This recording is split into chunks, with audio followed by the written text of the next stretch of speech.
Our director, John Lasseter, really had a good vision going into this whole thing about what he wanted.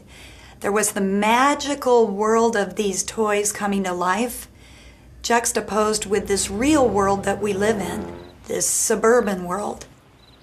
For most people, you were kind of keying off of just something about your own childhood, that it just like the sound of it, the kind of basic feel of it was like you remembered when you were a kid on a Saturday morning or something.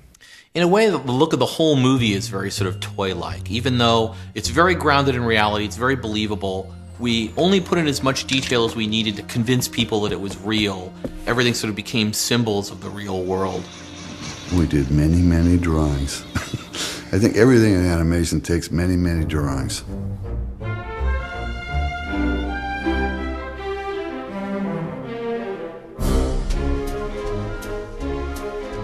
Nothing's for free. We have to design everything.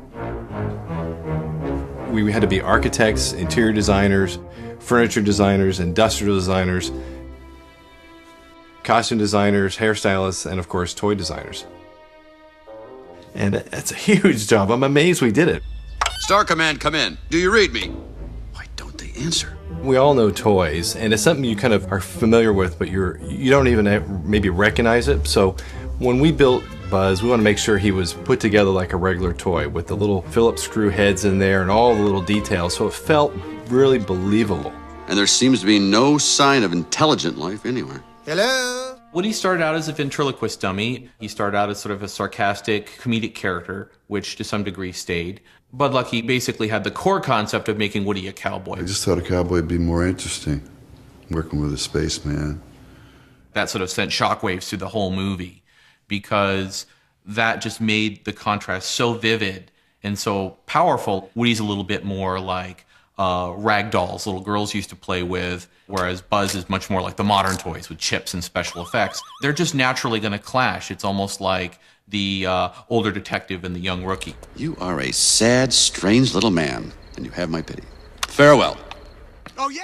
Story is the locomotive in our train. As story changes always affect design. Like originally, Andy and the toys went to Pizza Putt, a miniature golf pizza place. But when Buzz became a spaceman and wanted to get home, it was perfect for him to think of the restaurant as a spaceport. So we had to start all over. But that was cool because we had a great design theme to work on, this rocket ship spaceport. We thought everything. We thought of the guards at the door, these robots, the crane game with the aliens, and it became this really cool spaceship. The themes of the style and the look of the different video games changed. Even the little rocket on the top of the Pizza Planet truck. I found a spaceship! It's a spaceship, Buzz! These guys are toys, and they have a perspective on the world that is much lower and much smaller than any human would. A lot of what I was doing was like I'd go home and I'd be kind of like touching them, holding and looking at everything.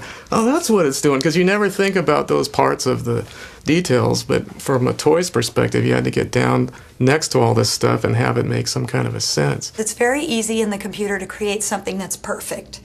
What they really wanted from me was to beat up this world. And so when I got my first business card from Pixar, it said Tia Cratter Imperfectionist. Scuff marks, splats, scrapes, divots, dirt, that kind of thing. Sid's room was easily the funnest area to work on as far as messing up things. I mean, I got to hammer things and stain things and create all kinds of divots and scratches. There's so much stuff. You got the lava lamp with the doll heads in it. You know, you got the waffle iron. He's a torturer. He's torture, you know.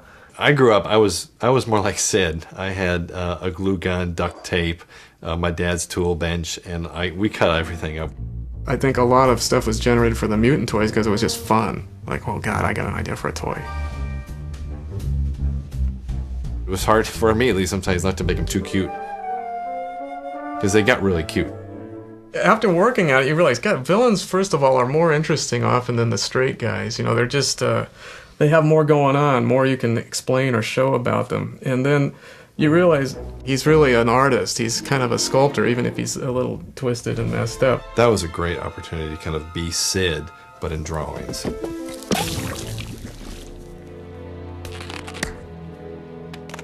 We had these great tools in which we could kind of describe this world, which we all believed in and we've lived in, we kind of grew up in, and tell this wonderful story of these toys that everybody knows they come alive. I mean, I knew it growing up. Everybody knew it growing up, is that there's life in things. I remember lots of people saying to me, gosh, it looks so real. It looks so real. It's not real. People believe it. That's better. We did it! We did it!